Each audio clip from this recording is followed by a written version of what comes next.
Hello everyone, welcome back to our channel Get Fit Set Fit. Paper 1, Paper 2 for physical education. Paper 1 we will be doing English, Hindi, Maths and Reasoning और paper 2 में हम physical education पढ़ेंगे. I hope आप सब ठीक हो. चलो let's move forward. आज हम बात करेंगे हिंदी के टॉपिक क्रिया की. क्रिया होता क्या है? क्रिया वह शब्द होते हैं जिससे हमें कुछ काम करने का पता लगता है कि हम कुछ काम कर रहे हैं.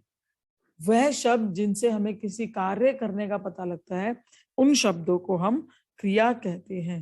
ठीक है. अब देखिए, जैसे कि एक वाक्य है, वह खाता है. वह खाता है, तो इसमें क्रिया क्या होगी? इसमें क्रिया होगी खाता. वह खाता है. खाता इसमें हमारी क्या हो गई? क्रिया हो गई. क्रिया का हर वाक्य में होना आवश्यक है. अगर किसी वाक्य में क्रिया नहीं होगा तो वो वाक्य पूरा नहीं हो पाएगा. वह सो गया, तो सोना क्या हो गई? उसमें क्रिया हो गई. ठीक है. अगर हम कर्म के आधार पे बात करें, कर्म के आधार पे हमारी क्रिया कितनी होती है, तो कर्म के आधार पर हमारी दो क्रिया होती हैं. दो प्रकार की क्रिया होती हैं. पहली सकर्मक क्रिया और दूसरी अकर्मक क्रिया. आइए चलिए आगे इसको देखते हैं. कर्म के आधार पे हमारी दो प्रकार की क्रिया होती हैं. पहली सकर्मक और फिर अकर्मक क्रिया. सकर्मक मतलब कर्म के साथ और अकर्मक मतलब कर्म के बिना. तो सकर्मक क्रिया वो होती है जिसमें आपको कर्म मिलता है और अकर्मक क्रिया वो होती है जिसमें आपको कर्म नहीं मिलता. आइए इसका एक एग्जाम्पल देखते हैं. एग्जाम्पल से ही हमें क्लियर हो जाएगा कि हम क्या बात कर रहे हैं यहाँ पे. चलिए आगे बढ़ते हैं.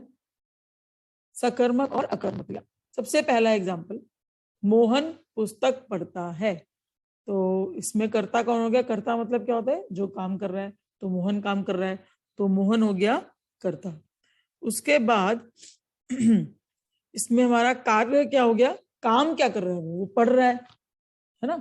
काम क्या कर रहा है? वो पढ़ रहा है. तो उसका हमारा कार्य क्या हो गया? हमारा कार्य जो हुआ वो हो गया पढ़ना या फिर पढ़ता. अब कर्म क्या हो गया? मतलब कर्म का मतलब होता है क्या, जिसमें आपको क्या का जवाब मिले. कर्म क्या हो गया इसमें? कर्म हमारा हो गया क्या जवाब जहां पे मिल रहा है वो है पुस्तक. मोहन क्या पढ़ता है? मोहन पुस्तक पढ़ता है. तो यह वाक्य हमारा हो गया सकर्मक क्रिया. क्यों? क्योंकि सकर्मक क्रिया में जो वाक्य होता है उसमें क्रिया जो स्पष्ट करने के लिए होता है कर्म को, वो जरूरी होता है और वो हमें दिया गया होता है. जैसे कि मोहन पुस्तक पढ़ता है. चलिए आगे बढ़ते हैं थोड़ा सा. अब ये दो वाक्य आपको दिख रहे हैं. पहला वाक्य जो है वो दे रखा है आपको मोहन पढ़ता है और दूसरा वाक्य दे रखा है मोहन पुस्तक पढ़ता है. तो मोहन पुस्तक पढ़ता है के आगे ध्यान से देखिए, आपको टिक लगा हुआ है. मतलब इन दोनों वाक्यों में से मोहन पुस्तक पढ़ता है तो सकर्मक क्रिया है और मोहन पढ़ता है ये अकर्मक क्रिया है. क्योंकि आपको इसमें क्या का जवाब नहीं मिल रहा. देखो मोहन क्या पढ़ता है, जवाब नहीं मिल रहा ना आपको, इसी कारण. चलिए आगे बढ़ते हैं. अब आते हैं अकर्मक क्रिया पे. अकर्मक क्रिया क्या होती है?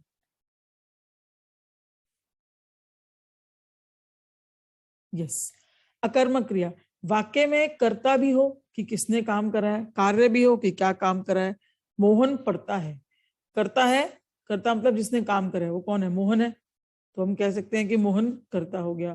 कार्य क्या हो रहा है? पढ़ाई का कार्य हो रहा है. ठीक है, कर्ता भी है कार्य भी है, तो ये हमारा हो गया अकर्मक क्रिया. लेकिन मोहन पुस्तक पढ़ता है, इसमें आपको कर्म का पता लग रहा है यहाँ पे कि वो क्या पढ़ता है, इसलिए ये हमारा अकर्मक नहीं बल्कि हमारा सकर्मक क्रिया हो गया. समझ आया? आई होप आपको ये समझ में आया. चलिए आगे बढ़ते हैं थोड़ा सा. क्रिया अगर हम रचना के आधार पर कि वो बनावटी कैसी है, उसकी बनावट कैसा है, अगर हम उसके आधार पर क्रिया की बात करें तो क्रिया को 8 भागों में बांटा गया है रचना के आधार पर. तो हम एक एक करके सभी को पढ़ेंगे. पहला है सामान्य क्रिया. सामान्य सामान्य शब्द अपने आप में क्या कह रहे हैं? सिंपल, इजी, सामान्य, साधारण सा, है ना. तो वह वाक्य जिनमें एक क्रिया का प्रयोग किया गया हो. वह वाक्य जिनमें एक क्रिया का प्रयोग किया गया हो वह होते हैं हमारे सामान्य क्रिया वाक्य वाले शब्द। जैसे कि बच्चे गए, तुम चलो, तो इसमें गए क्या हो गया, कार्य हो गया, क्रिया हो गई, और चलो क्या हो गया, कार्य हो गया, क्रिया हो गई, है ना। तो इसीलिए ये दो वाक्य में सिंपल साधारण सामान्य वाक्य हैं जो हमें क्रिया का बताते हैं। अगला है संयुक्त क्रिया। संयुक्त, संयुक्त का अपने आप में मतलब क्या होता है, संयुक्त का मतलब होता है किसी के साथ जुड़कर, मतलब दो या दो से अधिक धातु का प्रयोग हो रहा हो, जहां पे उन शब्दों को हम क्या कहेंगे, संयुक्त क्रिया शब्द। जैसे कि अभी आप देखते हैं,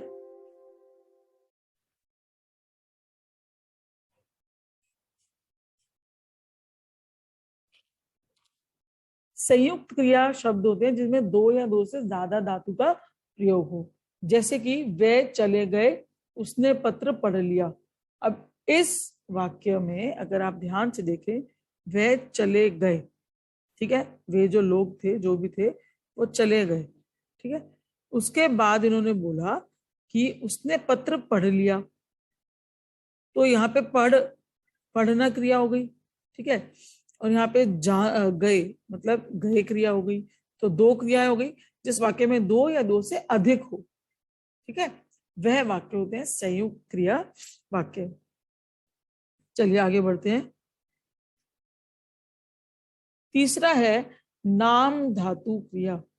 नाम धातु क्रिया, नाम धातु क्रिया क्या होती है, नाम धातु क्रिया वह क्रिया होती है जिसमें शब्दों पर प्रत्यय लगा दिया जाता है। प्रत्यय क्या होता है, जो शब्दों के पीछे कुछ लगाना, और उपसर्ग होता है शब्दों के पहले लगा देना। तो प्रत्यय होता है शब्द के बाद में कुछ लगाना। तो नाम धातु क्रिया वह क्रिया होती है जिसमें आप शब्दों के अंदर प्रत्यय लगाकर उसको नया शब्द रूप देते हैं। जैसे शर्म प्लस आना, तो आपने इसको बना दिया शर्माना। अपना प्लस आना, अपनाना। तो वह शब्द जिनमें हम प्रत्यय का प्रयोग करते हैं उनको हम कहते हैं नाम धातु क्रिया। चौथा है प्रेरणार्थक क्रिया। प्रेरणा, आपको प्रेरणा के मतलब से ही पता लग जाएगा।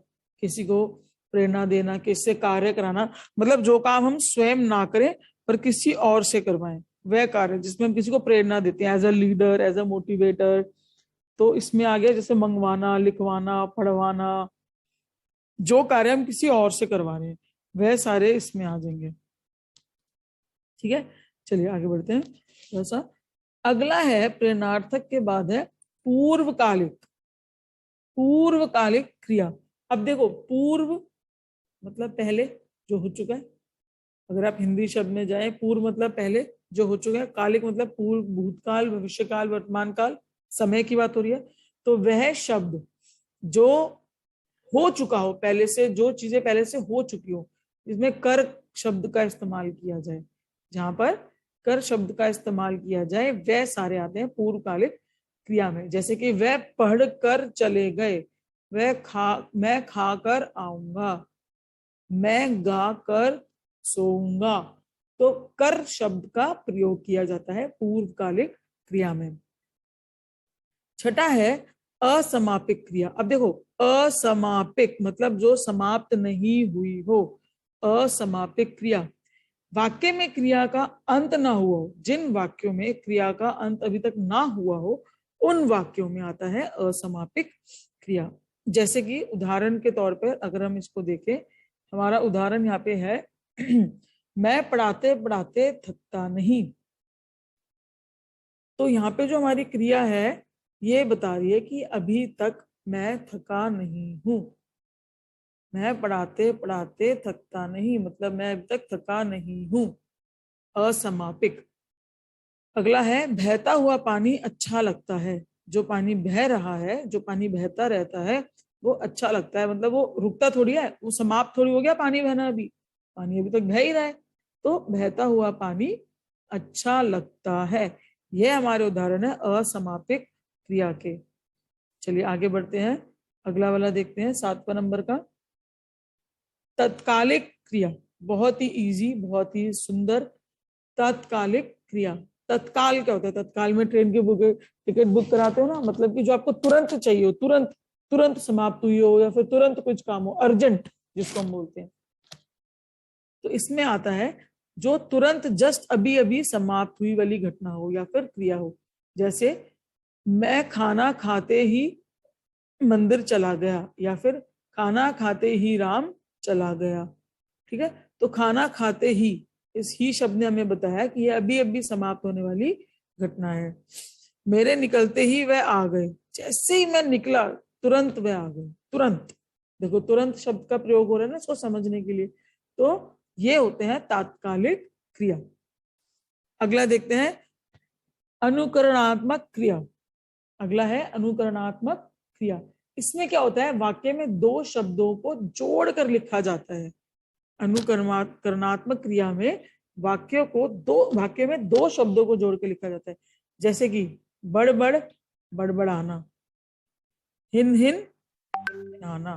तो ऐसे वह शब्द जिनमें दो शब्दों को जोड़ के लिखा जाता है वह होते हैं अनुकरणात्मक क्रिया वाले शब्द। आई होप आपको यहाँ तक समझ आ गया। तो ये हमने अभी जो पढ़ा ये हमारा सारा क्रिया था। क्रिया मतलब कि आपका जो भी कार्य करते हो उसके भेद, उसके पार्ट्स। अब आगे बढ़ते हैं, इसको कंटिन्यू करते हुए हम आगे बढ़ेंगे क्रिया विशेषण। इसी का आगे थोड़ा एडवांस्ड पार्ट है क्रिया विशेषण।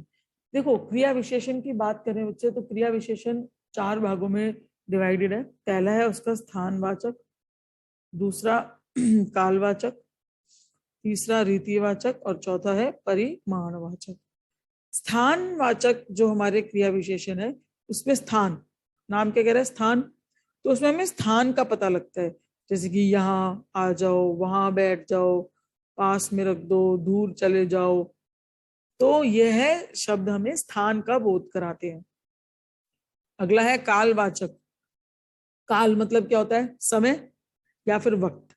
तो वे जिनमें हमें वक्त का पता लगे, जैसे कि आज, कल, अब, तब, ऐसे शब्द जिनमें हमें वक्त का पता लगता हो। अगला है रीतिवाचक। रीति, रीति क्या होता है, हम कहते हैं ना शादी, जैसे किसी की शादी ब्याह होता है तो हम बोलते हैं कि सभी रीति रिवाजों से अच्छे से शादी संपन्न हो जाए। तो इसमें क्या होता है, दृढ़ता का पता लगता है, कितनी दृढ़ है आपकी चीज उसका पता लगता है। जैसे कि अच्छी तरह, धीरे धीरे, अचानक, कम, बुरा, ऐसे जिसमें आपको दृढ़ता का पता लगे।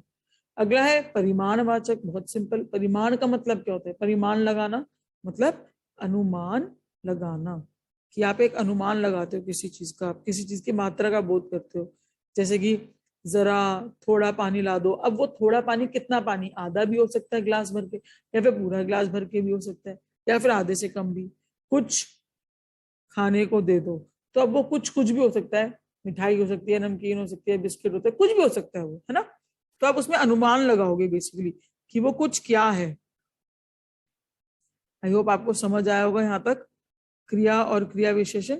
चलिए आगे बढ़ते हैं थोड़ा सा। क्रिया विशेषण के बाद हम ये बहुत इंपॉर्टेंट तीन चीजें पढ़ने जाएंगे। योजक, योजक या फिर समुच्चय बोधक, जो दो वाक्यों को जोड़ने वाले शब्द होते हैं, जैसे तथा, और, यद्यपि। यह जो शब्द होते हैं तथा और यद्यपि, इन शब्दों को बोलते हैं योजक या फिर समुच्चय बोधक चिन्ह। अगला है विस्मयादि बोधक। विस्मयादि बोधक होता है बहुत सिंपल, जैसे हमने कारक में पढ़ा था संबोधन, जिसमें था हे, भो, अरे। तो वैसे यहाँ पे हे राम, हे राम। आश्चर्य होता है जहाँ पे आप दुख सुख को दर्शाते हो, वह शब्द आते हैं विस्मयादि बोधक में।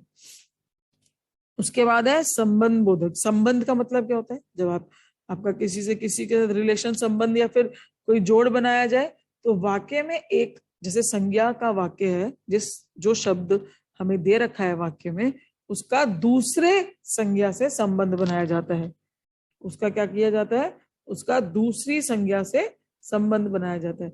आइए इसको एक एग्जाम्पल के तौर पे देखेंगे, फिर आपको ये चीज बेटर समझ में आएगी। जैसे कि शब्द है से पहले, जैसे कि आप बोल सकते हो राम से पहले लक्ष्मण ने धनुष चला दिया।